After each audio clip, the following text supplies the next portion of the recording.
Time for Michigan's newest sports talk show, Mitten Madness. And here he goes. Defense win championship. Michigan sports talk from here in Battle Creek. The latest stories, the biggest games, all across the Mitten State. That's not something to play with. Streaming live and on demand on the 95.3 WBCK app. Your host, Da'Jzon Hughes. Good morning on this Saturday morning. Welcome into another episode of Mitten Madness here on 95.3 WBCK. I'm your host, Da'Jzon Hughes, and I'm about to take you on a wild 1 hour ride talking all things sports in the state of Michigan. Today, we're going to dive into some Lions, what happened with them last week, and what they got coming up this week, and another big matchup. And then, of course, Michigan and Michigan State, what they have on the gridiron, a depressing weekend for Michigan college football fans last week, and what they have coming forward for them this week, and hopefully they can both turn it around. And then we'll touch on the end of the Tigers season before getting into the beginning of the Red Wings season, and then we'll have our picks like always. I am doing fantastic. I'm excited for another good weekend. Tons of sports going on. Obviously, Michigan Wolverines playing later today. Excited for that matchup, which is going to be here on WBCK. Hopefully, Michigan State can turn it around. And then we got NFL football, and then hockey's back rolling as well. So I am in a glorious state of excitement when it comes to sports. So I hope that you guys enjoy this sports-filled weekend as much as I'm going to. Now let's get to some not so great news. The Detroit Lions this past weekend took on the Chiefs on Sunday Night Football. That game was here on WBCK, and it was a duel for a bit, and then it wasn't.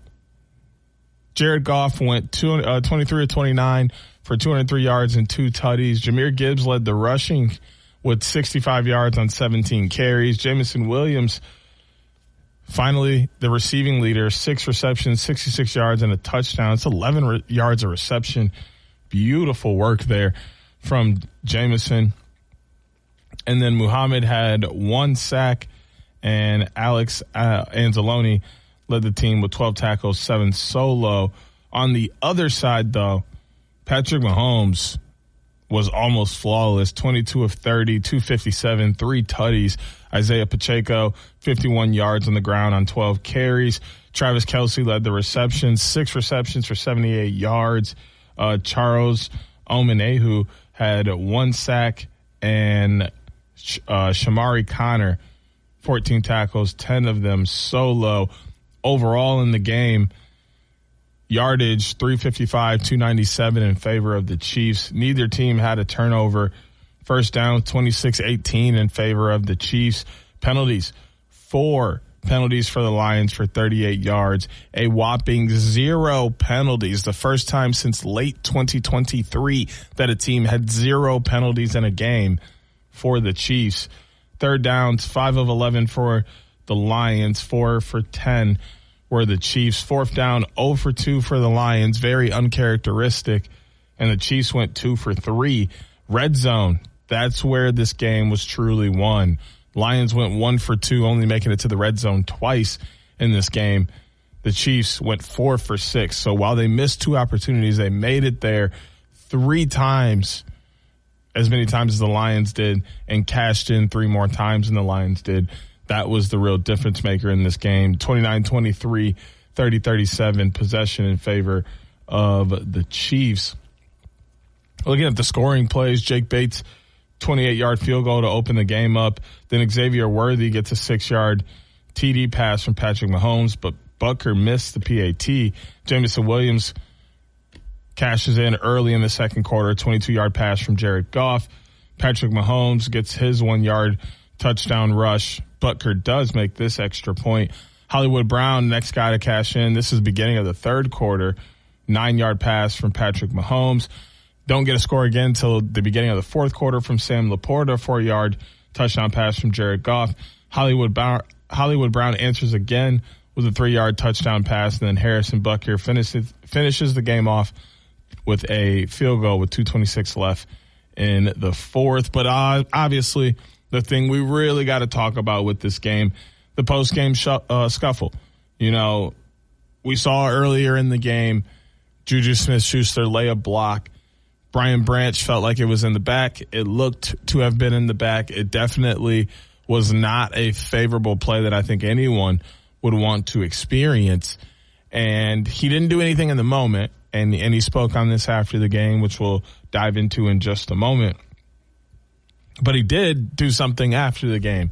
He walked right past Patrick Mahomes, who was trying to give him a hand dap, in a beeline for Juju Smith-Schuster, and he just muffed him right across the face, pushed his face mask all to the side. Juju Smith-Schuster ended up having a nosebleed, and then he went after him afterward while Juju Smith-Schuster was on the ground, and I believe he threw a punch or two. It was very hard to see from the angles that we got in the video, but either way, he's come down with a 1-game suspension from his actions in the post game, and he said afterward that he was just frustrated with the fact that he believes he was blocked in the back and that he could have been hurt on that play, and it was right in front of the referee and nothing was done about it. He believes that he should have done something in the moment or within the confinements of the game, but he said he's really frustrated with guys getting away with things between the whistles right in front of referees and nothing's being done about it. So he decided to do something after the whistle, although he does say that he shouldn't have done that. It was wrong of him, and he understands the consequences of his actions. So what really was just encapsulating the day for the Lions. The Lions had an extremely tough day.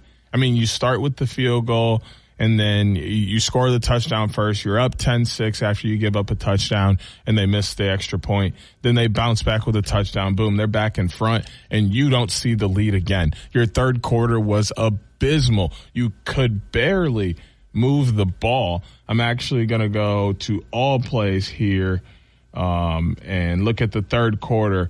You had one drive in the third quarter where it started at the 25 after, or the 26 after you got a 25-yard return from Craig Reynolds. Then you get Jahmyr Gibbs up the middle for 5 yards. Jahmyr Gibbs off the right tackle for 2 yards. Okay. You're on, what is that? 3rd and 3? Cool. 4-yard pass from Jared Goff to Amon-Ra St. Brown. First down. No biggie. No huddle play.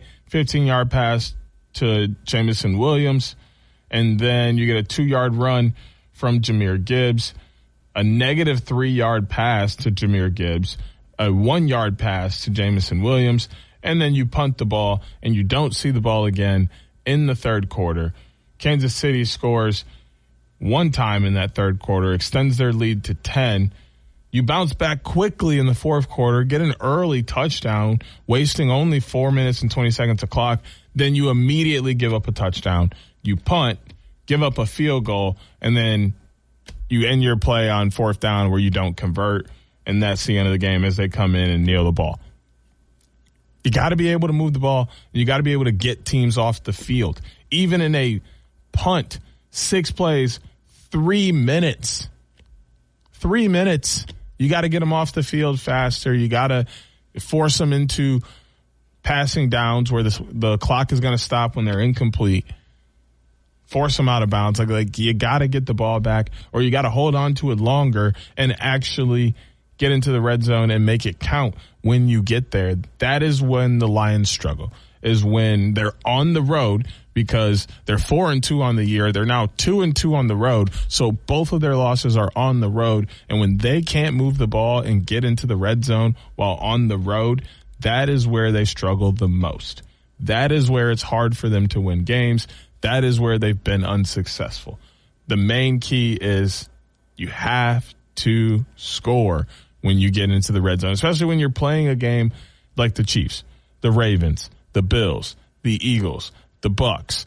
Those are teams that can score at will, and they will score bunches and bunches of points. You beat the Ravens earlier this year 38-30 because you scored almost every time you had the football. That is how you win an NFL football game against a high-caliber offense. You didn't do that on Sunday against the Kansas City Chiefs, and it really came back to bite you because you lost this game 30-17.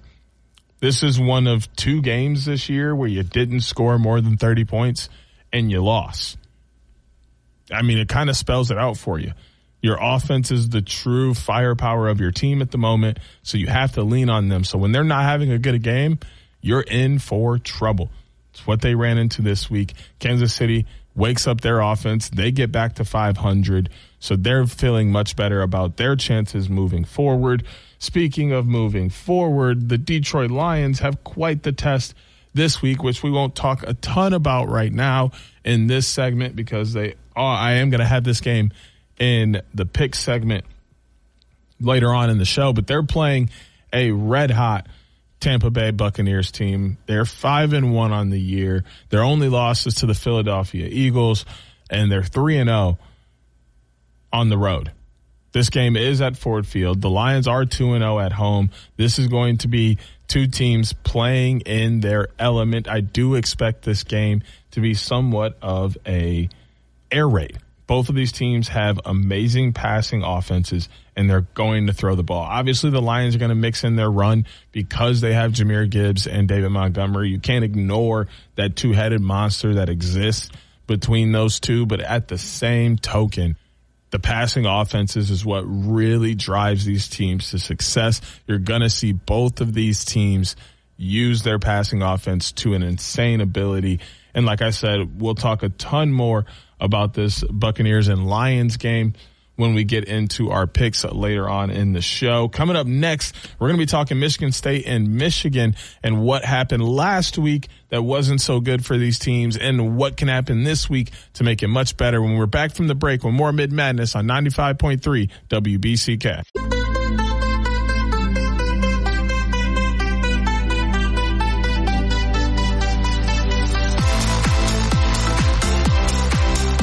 Welcome back into Mitten Madness here on 95.3 WBCK. It's time for us to talk about some college football. Michigan State and Michigan on the docket. Don't want to ignore the Western Michigan Broncos, who are having a fantastic season. They have 3 losses, all out of conference.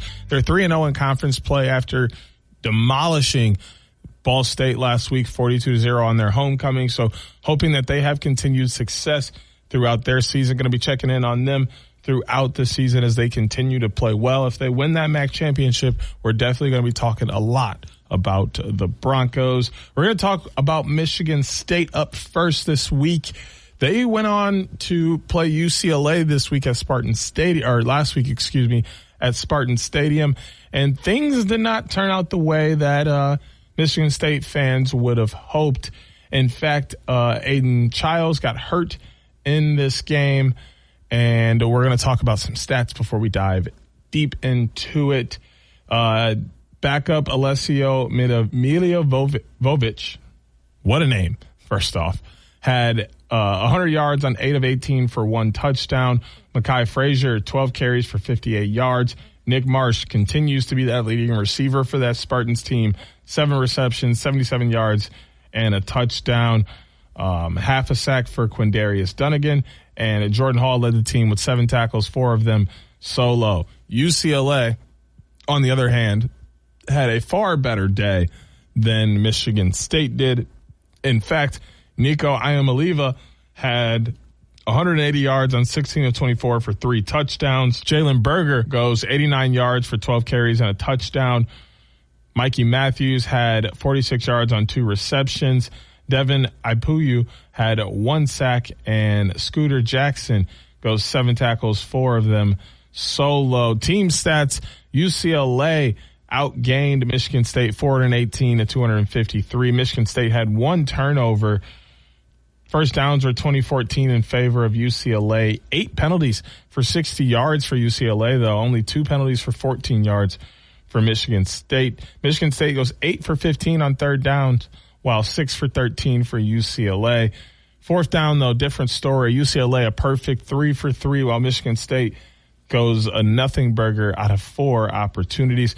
UCLA had possession for 36 minutes and 24 seconds, while just 23-36 for Michigan State. Looking at the scoring plays, Michigan State opened things up with a 10-play, 59-yard drive that chewed up almost 5 minutes of clock for Aiden Childs' 2-yard run.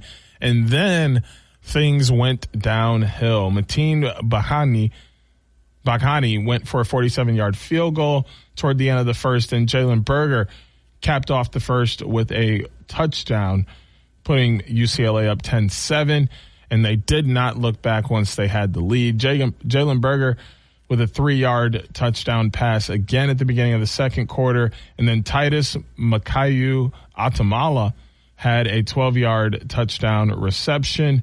Javian Thomas, a 1-yard touchdown run at the beginning of the third. So it was 24-7 at halftime. And then Jalen Berger capped off the third quarter with a 13-yard touchdown reception, making it 38-7. And then Nick Marsh gets that touchdown pass at the beginning of the fourth to try and close things up. And then there were no more significant plays beyond that. Michigan State loses 38-13. UCLA covers the spread, or the over-under hits, and a plus 210 on the money line for UCLA. That means Michigan State drops to 3-3 on the year. They're 0-3 in the Big Ten, still searching for their first conference win, which is not really a place you want to be in the Big Ten going into the fourth week in conference play, especially when you look at the opponent that they have coming up, which we're going to dive into right now.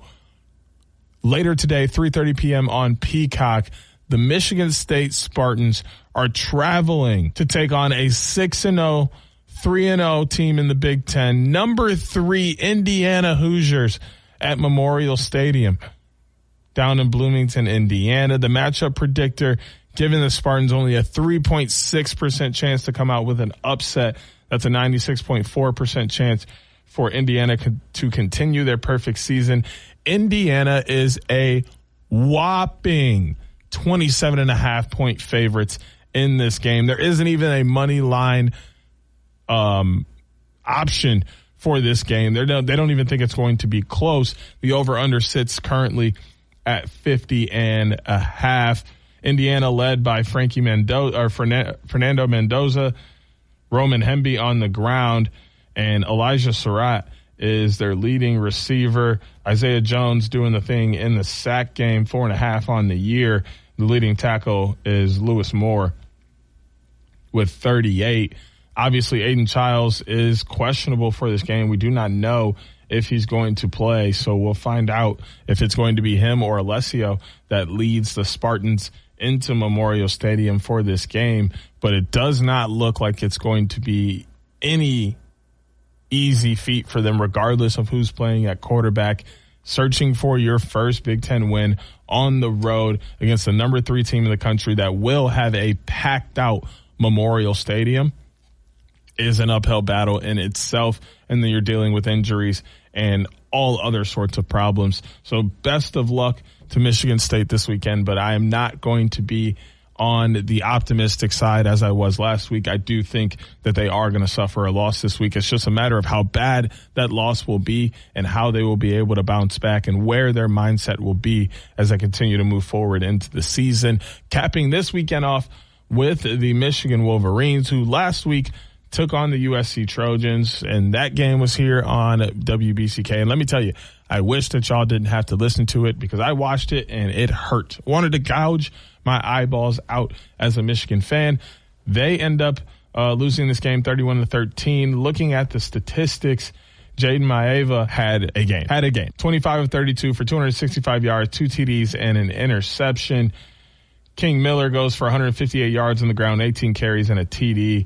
Mekhi Lemon, 93 yards on 9 receptions and a touchdown. Devin Tompkins had 2 sacks, and Eric Gentry led the team with 6 tackles, 5 of them being solo. Michigan, on the other hand, Bryce Underwood didn't have a terrible game. 15 of 24, 207 yards, 2 TDs, and an interception. The running game had quite the problem, though. Justice Haynes did get hurt, which could definitely damper his Heisman season, which he was on a roll. But Jordan Marshall led the rushing category, 14 carries, 68 yards.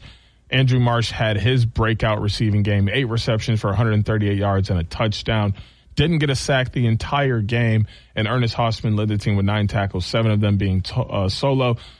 489, 316, the yard discrepancy in favor of USC. Turnovers were 2 apiece. 24 first downs and to 17 in favor of USC. 4 penalties for Michigan for 37 yards. 3 penalties for USC for 31 yards. USC 6 of 12 on third down. Michigan just 2 of 9. Fourth down, kind of the same story. USC goes 1 for 1. Michigan goes 0 for 2. USC had the ball for just over 33 minutes. Michigan just over 26. Looking at the scoring plays in this game, Jacoby Lane got things started with a 2-yard reception. That was all the first quarter spelled. It was 7-0 after 1. Michigan ties it up with a Donovan McCulley 8-yard reception. And then Mekhi Lemon answers back before the end of the second quarter with a 12-yard reception. 14-7 at halftime. King Miller, the only person to score in the third quarter with a 15-yard touchdown run. And then you get the fourth quarter where Ryan Sayeri knocks in a 54-yard field goal. Michigan answers back. Andrew Marsh with a 69-yard touchdown reception from Bryce Underwood. And then Brian Jackson immediately comes back with a 29-yard touchdown run. And that spelled it out 31-13 as Michigan wasn't able to score again. That drops Michigan to 2-1 in the Big Ten, suffering just their first loss in the Big Ten. 4-2 on the year after their loss to Oklahoma earlier. 5-1 for USC, 3-1 in the Big Ten now as they continue to surge in the rankings. Michigan now behind Oregon and USC. Oregon suffered their first loss to Indiana. The top of the conference right now, Indiana and Ohio State, who are both 3-0 and 6-0. Ohio State, the number 1 team in the country. Indiana, number 3. So the Big Ten continuing to have dominance, not only in the conference, but throughout the country as well. Michigan also has a matchup for themselves this weekend, a team that they've become quite familiar with playing over the last couple of years, the Washington Huskies. The Huskies are 5-1 on the year, 2-1 on the Big Ten. That game is the big noon kickoff on Fox. It will be here on WBCK as well.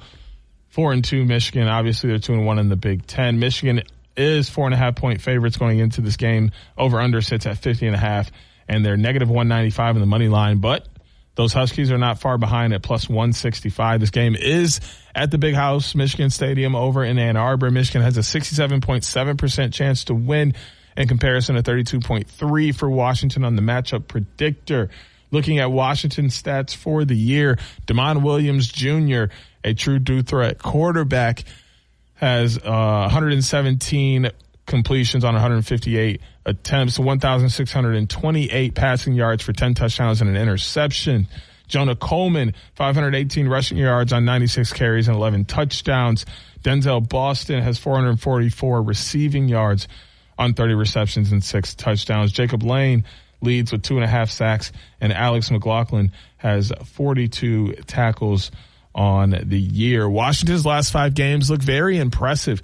Took down UC Davis 70-10.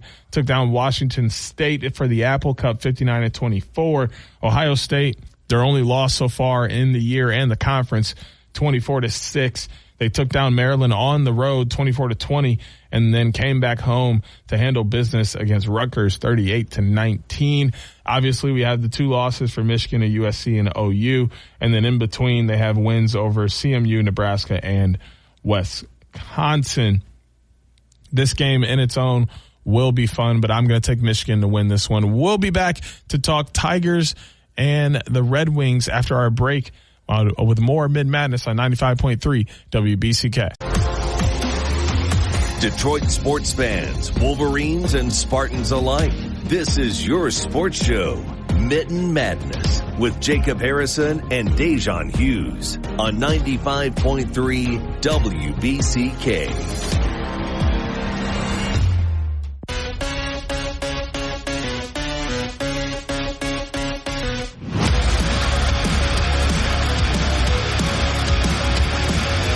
Welcome back into Mitten Madness here on 95.3 WBCK. We're going to talk about the end of the Tigers season. It unfortunately came to an end last Friday night as the Tigers lost to the Seattle Mariners 3-2 in Game 5 in 15 innings. It was an extremely long game, and it was one that was heartbreaking as Polanco hit the winning single in the 15th inning as the Mariners beat the Tigers to advance to the ALCS. And I mean, what a game it was. Going back, no score in the first inning. Seattle goes up early 1-0 in the second. No score in the third, no score in the fourth, no score in the fifth. 2 runs from the Tigers in the sixth. Another run to tie it up in the seventh. Nothing in the eighth, nothing in the ninth, nothing in the 10th, nothing in the 11th, nothing in the 12th, nothing in the 13th, nothing in the 14th. And then that base knock from Polanco sends that runner home. 8 hits apiece, 2 errors from the Tigers kind of spelled the game out. I mean, Kerry Carpenter, can we talk about the guy? He had a game. 4 for 5, 1 run, 1 homer, 2 RBIs, hits .281 on the game. Carpenter reached on the infield single to shortstop in the first, and then he singled to right in the third, homered to center, and Baez came around to score as well in the sixth. He got walked in the 8th. He singled to center in the 11th. He was intentionally walked in the 12th. Baez went to second, and then Carpenter struck out swinging at in the top of the 15th. Gleyber Torres goes 0 for 6. Riley Green 0 for 6. Spencer Torkelson 0 for 6. Kobe Keith 0 for 5. Zach McKinstry 1 for 6. Dingler 2 for 6. Meadows 0 for 5. Javi Baez 1 for 6. It's not going to help. Even if you do get Skubal, who goes 6 innings, 2 hits, 1 earned run, and 13 strikeouts. 13 strikeouts. Retired 14 straight batters, 13 of them being strikeouts. What more can you ask from your ace if you can't bat runs in to help them out? It does not matter. But at the end of the day, the Tigers were the best team in baseball for a very long time this season, an extremely long time this season. And then they were able to pull it off even after crumbling at the end of the season to get to the playoffs. And then an electric AL wildcard series against the Cleveland Guardians, which they were able to win an awesome winner-take-all Game 3. And then they pushed the Seattle Mariners to the absolute brink in this 5-game ALDS series. Had a lead, too, throughout this series. Had a chance to capitalize and just end this thing, and they couldn't quite do it. And then we go into what is the pure insanity that postseason baseball is about, with the 15-inning Game 5 that eventually the Mariners would win as they go on to play the Blue Jays in the championship series. You can't be too faulty of the Tigers. There were obviously some things that could have gone so much better than they went, but at the end of the day, the Tigers gave us a phenomenal season, and now all we can ask is that they lock up the most important part of this team, and Tarik Skubal. You gotta pay him the money he wants. Reportedly, there's a discrepancy of $250 million one way or the other. That's been reported. It is an apparent thing. There's no for sure, all alleged. We'll find out for sure what's going on with that contract stuff as it continues to come out. But as long as they lock up Tarik Skubal to be, I don't know, a Tiger for life, then this team, to me, is going to be okay. But it's only a matter of time and how free agency plays out. But I think this Tigers team, which is extremely young, some people forget, once they put it all together, and if they're able to stay close-knit and everybody gets paid the money they're deserved, this team could win some World Series down the line.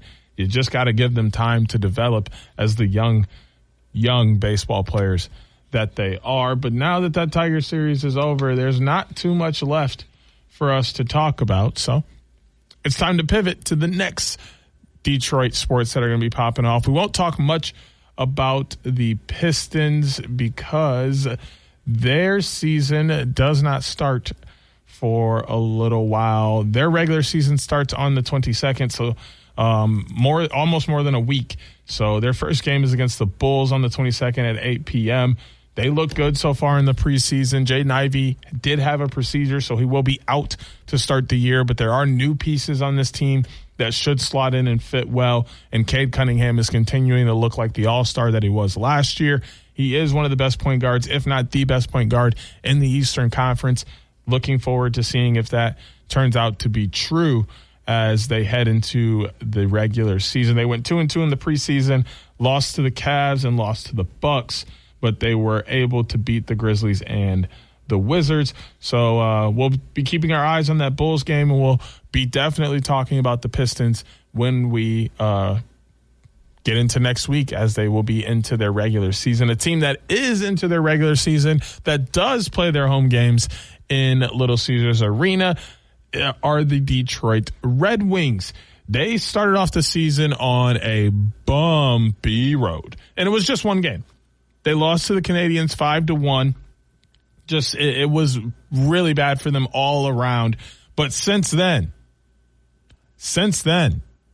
they have dominated. I repeat, they have dominated. They bounced back in their second game that same weekend, took care of the Maple Leafs 6-3, and then they had the Maple Leafs again. First two games were at Little Caesars Arena. They're 1-1 at home so far, and where we are in the schedule. And then they went on the road for the first time to play the Maple Leafs again. Took care of business as well, 3-2 there. They get another home game against the Panthers 2 nights ago, as you're listening to this on Saturday. And they won 4-1 against the reigning Stanley Cup champions, the Florida Panthers. And then they're welcoming in a team that is all too familiar with the general manager, Stevie Yzerman, the Tampa Bay Lightning. Later tonight, 7 p.m., the game will be on ESPN+. I cannot guarantee you that it will not be blacked out. So don't be upset at me if you cannot watch the game. Currently, the Lightning are -150 on the money line, a +130 for the Red Wings, though. A 6.5-point spread, and the Lightning are a 1.5-point favorites. The Lightning are 1-2-1 on the year. They're 1-0-1 on the road. The Red Wings 3-1-0. They're 2-1-0 at home. Vasilevsky will most likely be in net. Well, I don't know, though, because Johansson has started well for them. He's got their 1 win on the year. Vasilevsky has their 2 losses and an overtime loss as well. Or 2 losses, one of them being an overtime loss. Cam Talbot, 3 wins for the Red Wings so far. Gibson, the 1 loss for the Red Wings, giving up 8 goals in that game. Or he has an 8-goal against average in his time. Cam Talbot just a 1.78 goals against average, 9.32 save percentage for Cam Talbot. Alex DeBrincat leading the Red Wings in points with 6. They're all assists. Braden Point has 5 points, 2 goals, 3 assists. He also leads them in goals, 2 of them with 2. He has 1 power play goal on 7 shots. Mason Appleton leading the Red Wings with 3 goals, no power play goals, but he has 7 shots on the year as well. Jake Gensel leads on assists with 4 assists, 1 on the power play. He's -1 on his plus-minus. DeBrincat obviously leads with those 6 assists. He has 2 on the power play, and he's 0 even on his plus-minus. Lucas Raymond is day-to-day. He may or may not play for the Red Wings this weekend. But, yeah, we'll be touching in on the Red Wings as they continue to play at Little Caesars Arena and elsewhere. Started off to a good start so far. When we come back from the break, it'll be all about our picks with more Mitten Madness on 95.3 WBCK. 0.3 WBCK.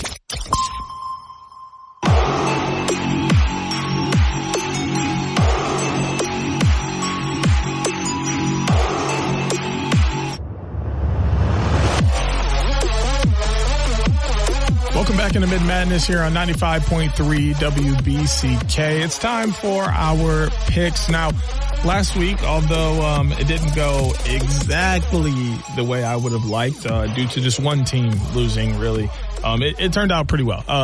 Obviously, Michigan dropped their game against USC. Oregon goes down in a crazy matchup to Indiana, 30-20. So that was an amazing game to watch as well. Those are my 2 losses as Bama took down Mizzou with no problems. Ohio State handled Illinois, And then the Bucs were able to squeeze out a victory against the 49ers.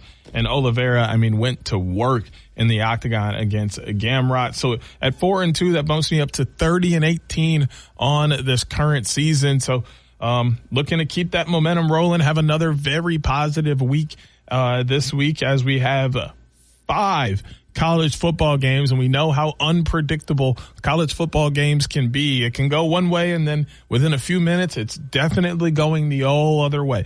So this weekend could be absolute chaos, or it could be absolute chalk. We're going to find out at the end of tonight for sure. And then we have the Buccaneers and Lions game coming up on Monday night. So this will span the entire weekend plus some before I find out just how good of a week I had. We're going to start down south in the SEC. The Tennessee Volunteers are the number 11 team in the country, 5-1 on the year. They are 2-1 in the SEC. They're taking on the number 6 ranked Alabama Crimson Tide, who are 5-1 on the year. They're 3-0 in the SEC. This game is at 7:30 p.m. tonight on ABC. Tennessee, a 27.2% chance to come out victorious, 72.8% for Alabama on the matchup predictor. This game is at Bryant-Denny Stadium in Tuscaloosa, Alabama. Alabama's an 8.5-point favorite. The over-under currently sits at 59.5. Negative 320 on the money line for Bama, a plus 260 for the Volunteers. Joey Aguilar, Deshaun Bishop, Chris Brazzell, and crew will look to take on Ty Simpson, Jam Miller, and Jeremy Bernard. Bama 5-0 in their last 5. Their first loss and only loss of the year was to Florida State at the beginning of the year. Took down Georgia 24-21. Meanwhile, Tennessee needed overtime to lose to Georgia 44-41 in what was a miraculous game. So by no means does the transitive property even exist here, for the simple fact that without a few mistakes, Tennessee is also undefeated, 6-0, and they're 3-0 in the SEC. And this is a totally different ball game. But it doesn't change anything because this game is still wide open. Tennessee can come out and continue to show just how high-powered their offense is. They got 57 tackles from their leading tackler, and they have 4 sacks from one of their defensive linemen. So they can also turn up the pressure on the defensive end. By no means is this game a gimme for the Alabama Crimson Tide, but I do have a certain sense of trust in Alabama at this moment, even with Ty Simpson at the helm. There are 3 undefeated teams in conference play for the SEC: Ole Miss, Texas A&M, and Alabama. I don't want Alabama to I shouldn't say want. I don't think Alabama will quite lose just yet. I think it's going to take a little bit deeper in the season before we see Bama have a hiccup, not meaning that this game will be even close to that 8.5 spread that they're talking about. This could be a 3-point game, but I'm going to take Bama to win it because I'm just crazy like that. Maybe it's a little bit of Jacob rubbing off on me over time. Our next game is a non-conference bout because one of these teams is not in a conference. The USC Trojans, who are now the 20th ranked team in the country, are 5-1 on the year, taking on the 13th ranked Notre Dame Fighting Irish, 4-2 on the year. This game is on NBC and Peacock, 7:30 p.m. later tonight. 68.9% chance for the Irish, 31.1% for the Trojans. 9.5-point favorites are Notre Dame, 60.5 on the over-under, plus 270 for the Trojans, negative 340 on that money line for Notre Dame. CJ Carr, 105 for 158, 1,622 yards, 13 tutties, 3 interceptions on the year. Jeremiah Love continues to do his thing on the ground, 530 yards, 100 carries, 8 TDs. Jordan Faison, 376 yards, 29 receptions, 2 TDs. Boubacar Terror, 5.5 sacks, and Derek Bowen has 31 tackles. We know about Maeva, Wayman Jordan, Mekhi Lemon, and crew. Notre Dame in their last 5 had their tough loss to Texas A&M by 1 to open up the year, or earlier in the year, excuse me. They also had another loss before that. Purdue 56-30, Arkansas 56-13, Boise 28-7, North Carolina State 36-7. Seems like Notre Dame has found their groove. Obviously, we know how well USC is playing. They're one blemish to Illinois by 2 points.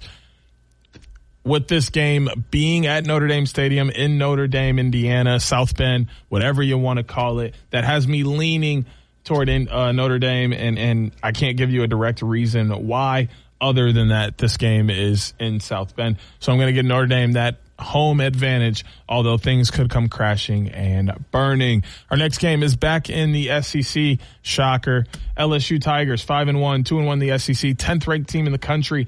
Take on the Vanderbilt Commodores, 5-1, 1-1 in the SEC, 17th ranked team in the country. This game is at noon on ABC. It is at First Bank Stadium in Nashville. 60.7% chance for Vanderbilt, 39.3% chance for LSU. 2.5-point favorites are the Commodores, 48.5 on the over-under. -140 for Vanderbilt, +120 for the Tigers on the money line.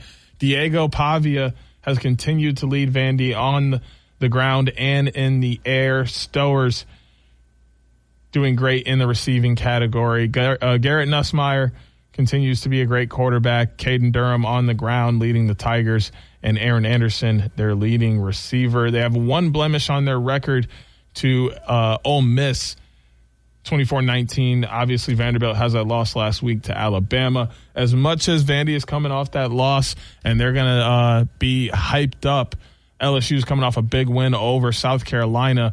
This is kind of a trap game for LSU and kind of a big game for Vanderbilt to springboard themselves. So I'm going to go on the wild side of things here. I'm going to take Vandy to win this home game, boost themselves up the ladder, and not only the SEC, but also in the country, in the national rankings, and try and find themselves in the playoff for the first time ever and really making a spark with Vanderbilt football. We're going to go to another game in the SEC. The 5th-ranked Ole Miss Rebels, 6-0 on the year, 3-0 in the SEC, taking on the 9th-ranked team in the country, Georgia Bulldogs, 5-1, 3-1 in the SEC. This is the 3:30 p.m. game on ABC. 69.7% chance for the Bulldogs, 30.3% chance for Ole Miss. This game is in Athens, Georgia, at Sanford Stadium. This is a big road test for the 5th-ranked Rebels. They have an opportunity to take another step in the crucial SEC showdown. Georgia's 7.5-point favorites, 57.5 on the over-under, and -280 for Georgia, but a +230 for Ole Miss. Trinidad Chambliss from right up the road, US 131 out of Forest Hills Northern, played some time at Ferris State football and basketball before transferring to Ole Miss, has been great while getting help from Kawan Lacey and Harrison Wallace III. Garrick Stockton has Chauncey Bowens and Colby Young to help him out as well. Ole Miss, obviously no blemishes on their record, looking to keep that record spotless. Georgia has the one 3-point loss to Alabama in what was a crazy game. I may be crazy as well because I'm going to go with the home state kid. I think Trinidad Chambliss didn't just go to Ole Miss and didn't just win the job by happenstance. He's continuing to prove why he's as good as he has been. So you already know what the plan is going to be now. I'm going to rock with Ole Miss to go into Sanford Stadium and come out victorious. So I'm going to take Ole Miss in that game. That's going to bump us up to our last college football game of the weekend. Utah Utes, they're 5-1, 2-1 in the Big 12, 23rd ranked team in the country, taking on the BYU Cougars, who are 15th ranked team in the country, 6-0 on the year. They're 3-0 in the Big 12. This is an 8 p.m. game on Fox later tonight. A 50.6% chance for BYU, a 49.4% chance for Utah.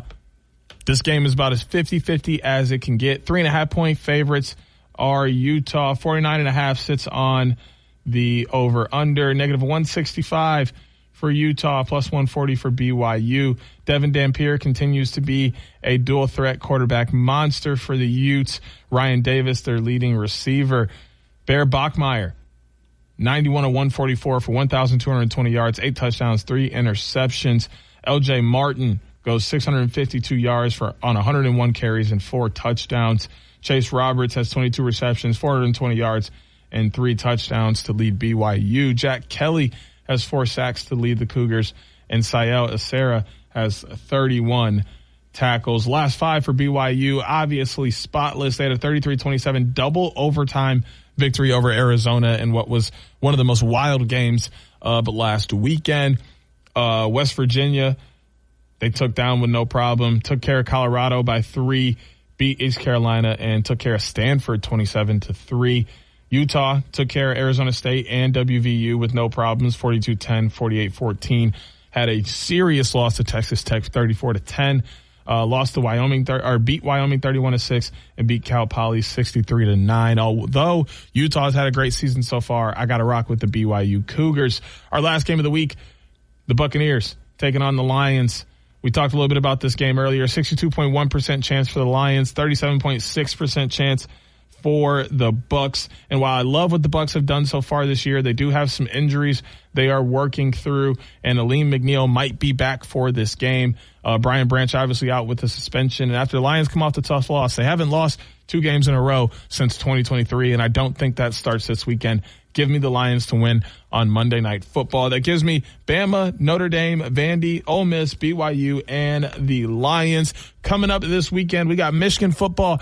Pregame starts as soon as I'm done here on WBCK.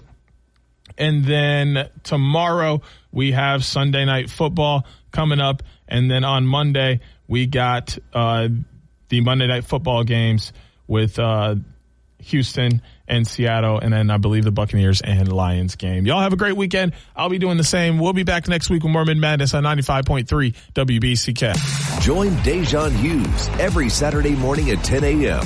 for Mitten Madness on 95.3 WBCK. Miss the show or want to run it back? Stream Mitten Madness on demand on the WBCK app. Sponsored by airwaycashforjunkcars.com.